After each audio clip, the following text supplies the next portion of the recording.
আসসালামু আলাইকুম ওয়া রাহমাতুল্লাহি ওয়া বারাকাতুহু। সম্মানিত ভিউয়ার্স, আমি আজকে আপনাদের মধ্যে বিচ্ছেদের একটি তদবির নিয়ে হাজির হয়েছি। দুই ব্যক্তির মধ্যে শত্রুতাও হবে এবং দুই ব্যক্তির মধ্যে বিচ্ছেদও হবে এই তদবিরটি করতে পারলে।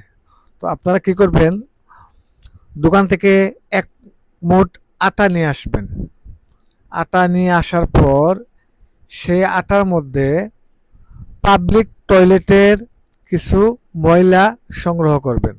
করার পর এই ময়লাটুকু আটার মধ্যে মিক্স করে আপনারা একটা রুটি বানাবেন। রুটি বানানোর পর সেই রুটিটির মধ্যে আপনারা কি করবেন, সূরা লাহাব 7 বার পড়বেন, 7টা দম দিবেন দুই ব্যক্তির নামের উপর। অমুক অমুকের সাথে বিচ্ছেদ হয়ে যাক, অথবা অমুক শত্রু ধ্বংস হয়ে যাক, এটাও করতে পারবেন ইনশাল্লাহ। তো আপনারা এই রুটির মাধ্যমে দুইটা কাজ করতে পারবেন। এই রুটিটা অর্ধেক খাওয়াবেন কুকুরকে, অর্ধেক খাওয়াবেন বিড়ালকে, ইনশাল্লাহ দুই ব্যক্তির মধ্যে বিচ্ছেদ হয়ে যাবে।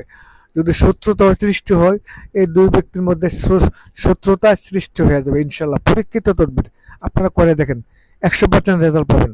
আসসালামু আলাইকুম রহমতুল্লাহ বারাকাতুহু।